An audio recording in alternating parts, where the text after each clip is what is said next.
Doctors of Reddit. What was your how the frick did you survive that moment? Intern year doing surgery. Guy gets brought in for a gunshot wound to the head.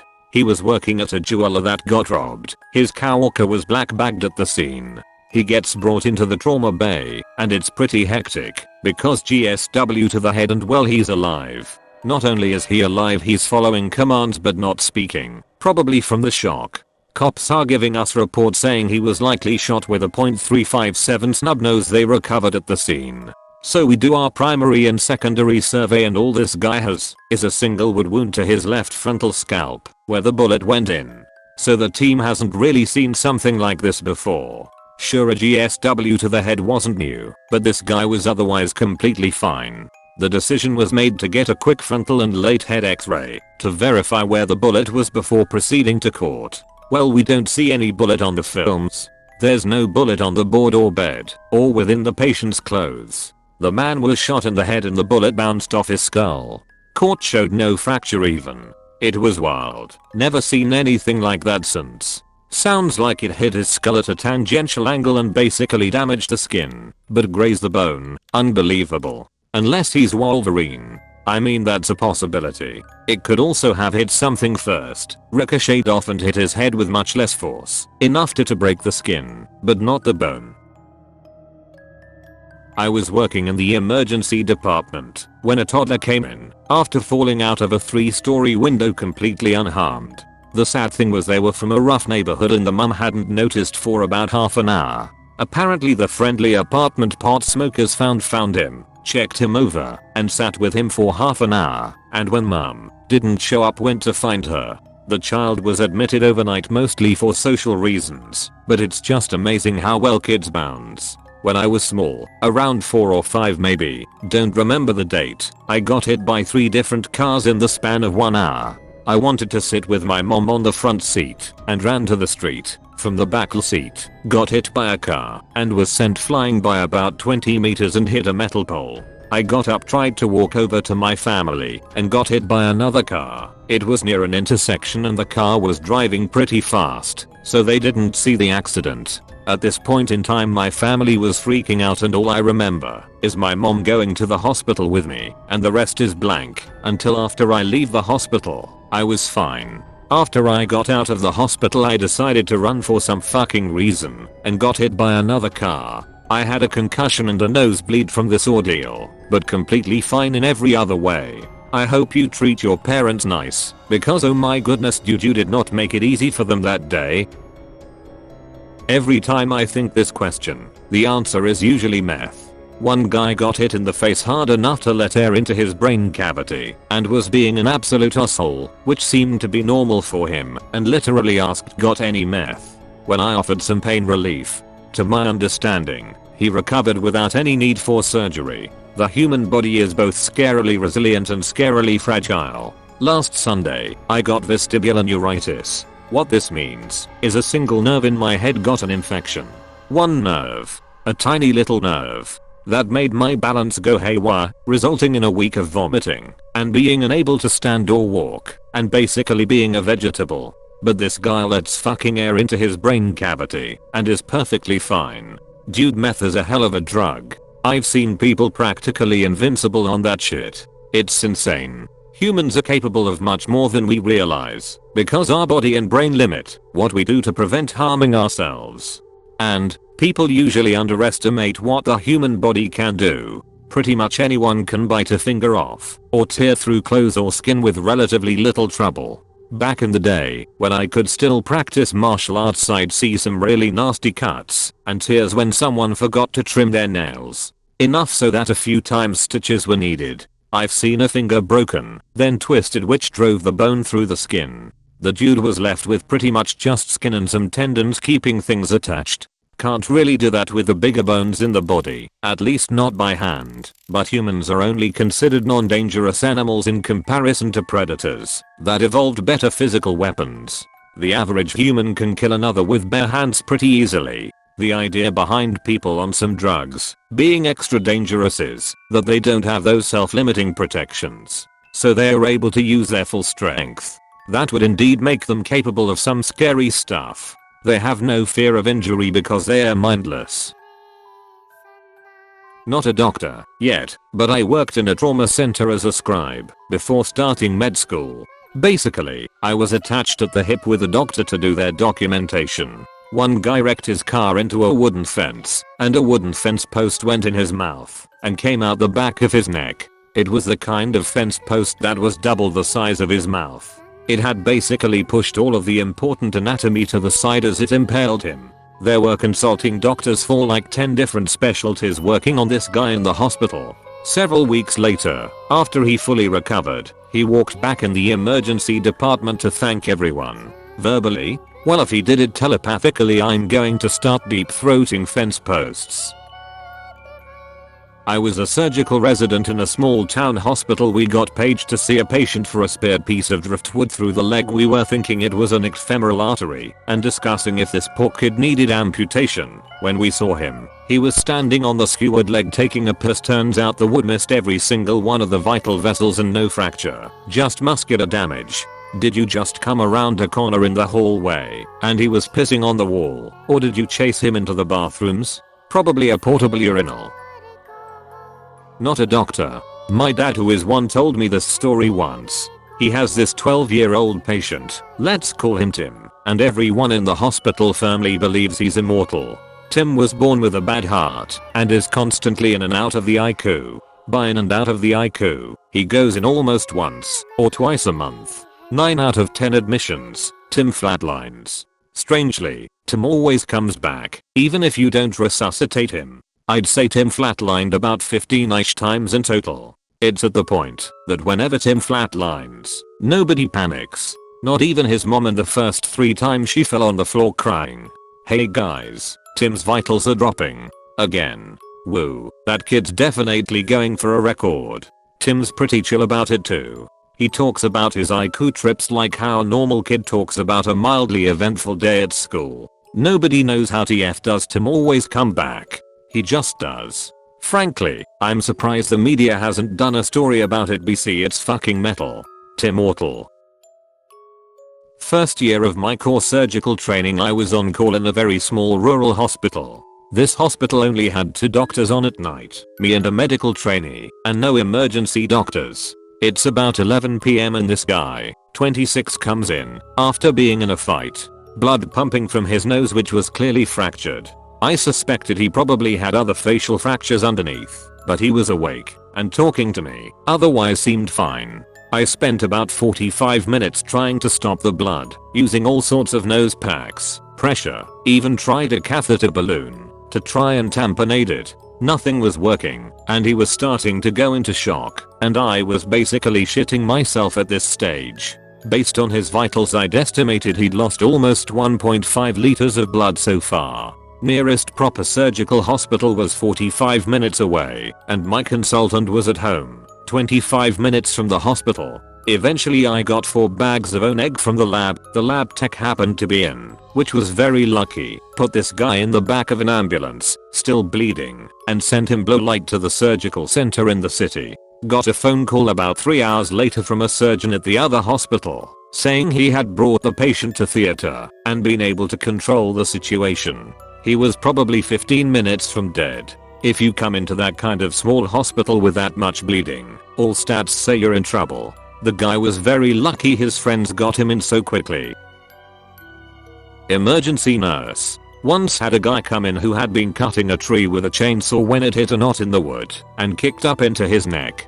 Finished cutting the tree because he knew his wife would make him get rid of the chainsaw. Put a towel on it and drove himself to the hospital. Court showed no vascular damage, simple washout, and home the next day. One of the paramedics who saw him said to his patient, "That's a real emergency. Why don't we ever get those?" Finished cutting the tree because he knew his wife would make him get rid of the chainsaw. Reminds me of a story I heard from a teacher. He knew a farmer who got his hand caught in some machinery and mangled it up pretty good. Put a glove on over his hand to keep it one piece while he finished his work, then went to the hospital. Not a doctor, but a fellow worker took a 35-pound steel plate being propelled by 3770C, equivalent to 188.5 car tires, to the face. Sent him 15 feet in the air and 40 feet back. Broke every bone in his face. Lived and back to work 8 months later. How does that even happen? Natural gas well. Flowing pressure of 3500 C on the tubing. The manifold valve had been compromised. High pressure, sand and gas does this into the gear casing box. It wasn't fitted with a relief valve and was allowed to pressure up. When the operator went to shut in the valve, the build-up pressure from the well overcame the gear casing box and exploded. The worm screw and gear smashed his face to pieces. Since then all valve gear casing boxes are fitted with weeping holes or PSVs that allow for pressure to bleed off/seep out instead of exploding in some poor 21-year-old's face. Not a doctor yet, but during one of my night shift as a medical student, I had to take in charge a patient who came to the ER for a car accident. Well, that's quite common. What is not is that he came by himself from 40 kms by calling a taxi because his car was absolutely wrecked in the accident. Normally, when your car ends up upside down after 2 or 3 rollovers at 60 km/h, which the patient did, you are not really fine. However, he was totally okay. No broken bone, no head trauma, no abdominal pain, nothing. He just came to the ER because he had little derm abrasions over his knees and one elbow, and it hurts when it rubs against my clothes. 3 band-aids later, and he was good to go. Gotta be the seatbelt that saved him. AITA, airbags probably too, and the 18-point harness, and twin roll cages lol. Junior doc on the trauma team. Doors to resus fly open to reveal a man carrying a second blood-soaked man in his arms. Get him onto a stretcher, and it is clear he has gunshot wound to his chest and has gone into cardiac arrest, asystole.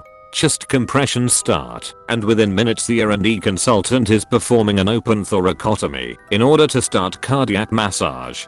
Cardiothoracics join us quickly and get to work on the heart. A hole in the right ventricle is identified and plugged with a Farley catheter. All the while bag after bag of Oneg is being pushed into the patient in an attempt to replace everything that had pumped out of his heart and into his thoracic cavity. 15 to 20 minutes into this the impossible happens. We get ROSC. The heart starts beating in its own. Patient is taken directly to theater, where the hole is definitively repaired, and bilateral chest drains are inserted to drain the blood filling his lungs, technically the pleural space. Somehow his heart continued beating, and after a couple weeks on a 2, the patient is returned to the trauma ward awake and alert. Several weeks, some mild hypoxic brain injury, and an early chest scar later, and he walks off the ward with his dad, the man who carried him in. I hope I never fucking see this again. Just finished a 24 hours call, so I'll paraphrase. I'm an Abjin resident. 300 pounds African American female with IVF twins around 32 weeks gestation, multiple medical problems, chronic hypertension, being monitored inpatient. AMM rounds. She looks uncomfortable, said she slept in a chair, just looked very anxious for no reason, breathing heavy, blood pressure is very high. We give meds. We can only get one twin's heart, probably because she's so big. We move her to L&D for closer monitoring, plus ready access to ultrasound. Now she has a lot of abdominal pain, blood pressure still very high, her breathing is getting heavier. Stat chest x-ray shows her lungs are like completely whited out, filling with fluid from flash pulmonary edema. At the same time her abdominal pain is worse and worse. Big bright red clot falls out of her vagina. Same time, we get a ultrasound view of both fetuses. Twins whose heart is super slow. Patient is now having a panic attack and screaming while also having the trouble breathing. This is all within like 10 minutes. Stat/emergency/crash C-section. Get her on the table. She starts having an eclamptic seizure. Anesthesia does rapid sequence intubation. Loud, long, steady, beep. Patient goes into cardiac arrest on the table. Code blue. Labor and delivery goes out overhead throughout the hospital.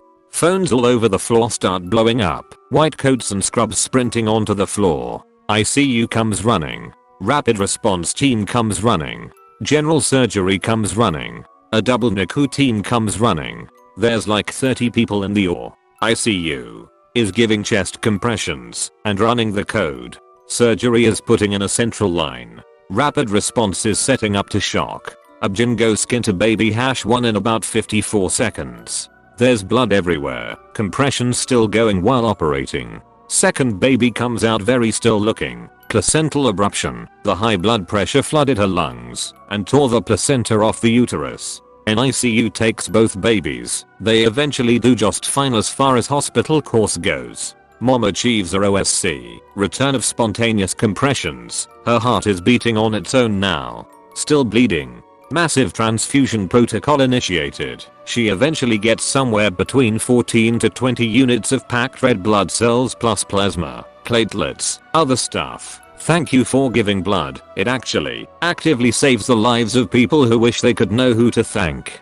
Conservative surgical measures don't stop the bleeding. Calvulaire uterus is diagnosed secondary to placental abruption in the setting of eclamptic seizure. Caesarean hysterectomy is performed. Uterus comes out. Patient remains intubated for about 2 days. Downgraded from SICU. Walks out of the goddamn hospital after 1 week, because that's how a solid medical team handles their shit. Now, there were a lot of red flags to indicate delivery at the beginning of this story, but she spiraled so fast, there really wasn't any significant wasted time. I don't know what most of that stuff meant, but damn that was stressful. I started reading them faster and faster, because I could feel the sense of urgency. Hope the babies go on to live a normal life. I'm not a doctor, but when I around 23 I was stubborn, and didn't go to the doctors for feeling weak and numb all the time with some blackouts. I brushed it off until I literally couldn't get up to walk to the bathroom, thinking it was just a cold or flu. When I finally made it to the ER my blood count was at 3, regular is around 14. Doctor said he didn't know how I was alive still. Not a doctor but paramedic. Once went a car wreck where a drunk drove headfirst into the corner of a brick bridge at 100 miles per hour. Took a huge wedge out of the bottom of the bridge and left the car about 1/4 of its normal length. All the impact was on the driver's side. Turned up only 2 minutes after the crash and fully expected it to be a fatality. Walked round to the driver's side and somehow he was fully conscious, but squeezed into the only space left in the car. Took almost 3 hours to get him out, and on extracting him out he had absolutely nothing wrong with him other than being a pissed up asshole. Still think how the fuck did he survive that? Early years in medical school I saw a surgery of a policeman who was shot in head in a gunfight. The bullet went through his skull and brain. With my experience in games and movies I always assumed a headshot is instant death, but that man survived it, and I was in shock how this can happen. Turns out in many cases a headshot can be survived. Sorry for my English is not good. Not a doctor, but a friend's story. He'd been feeling like shit for a long time. Went to the doctor. Doctor ordered a bunch of blood tests and ordered them on a rush basis. The lab calls the doctor to bitch him out. Why the fuck did you make us rush these tests? Doctor is confused. Lab is like, the guy is clearly dead, so what's the fucking rush? Doctor calls him, tells him to not drive, but to get himself to emergency as soon as possible. Guy was a type 1 diabetic, hadn't realized it until way later in life, and apparently his blood work suggested he was a corpse, rather than a living person. He's still doing fine.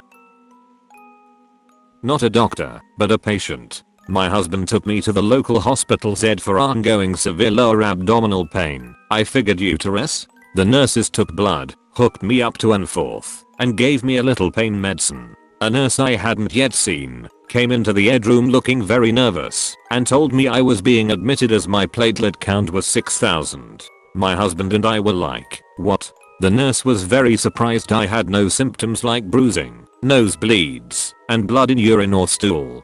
He looked very concerned, and the medical team rushed to get me into a room. The only symptoms I had were fatigue and heavy menstrual flow. Both symptoms had been my companions since I started my period at 11 years old. The next morning a hematologist came to my room and explained my diagnosis and that it was entirely idiopathic. He told me I was lucky to not have had crazy internal bleeding into my brain or a stroke. He prescribed a regimen of 60 milligrams of prednisone daily, which I was on for a year and a half. Not recommended. It was awful. The idiopathic thrombocytopenia made no progress. It was finally decided to proceed with a splenectomy. Recovery was brutal. Having a huge incision down the length of your abdomen makes everyday tasks very difficult and painful. Almost 5 years later, my platelet count is normal. My period can go to hell in a handbasket, though. A doctor asked me this. I was asleep in the back of a pickup on the way back from a rugby tournament one night, and we had a head-on with a drunk driver. I went through the back of the cab, through the windscreen, hit and bounced off the other car, and ended up maybe 20 meters from the accident. Multiple broken bones, compressed vertebrae, internal and head injuries. After multiple surgeries and a year in hospital, I walked out. At the first checkup, the surgeon, who I knew really well by then, said exactly that, back quote, seriously, how the fuck did you survive that? My unvoiced response was, back quote, sometimes I wish I hadn't. I was the lucky one. How are you doing today? And coping generally? It's 30 years down the line, so there's been roughly 10,000 days that I shouldn't, by rights, have experienced. The physical stuff, well, it is what it is. I hobble on some days, lean on painkillers on others, swear and curse every now and then when the combination of age and old injuries mean I simply cannot do anything anymore. I recently had to accept I could not play squash anymore, but on the upside, I can walk. I can't lift heavy shit much nowadays, but on the upside, I'm not paralyzed. I've had kids, lived on 3 continents, and have been married to the same goddess for 25 years. So I'm good. I know I'm lucky. I accept the tough knowing how close I came to not being around to complain. Let me tell you something about survivor guilt. It's real and it sucks. It's unreasonable, irrational, illogical and just plain fucking stupid. But it just is. The friends that were in the truck with me, their parents all visited me in hospital and I hated every second of it. I've hated their regular calls, letters, birthday cards, and emails that say hi, how you doing? I hate the pauses in those calls, where we are both thinking about their boy who isn't there to be in on the Monday news. But I'm their link to a great loss. They are my link to 3 guys I'd known from kindergarten.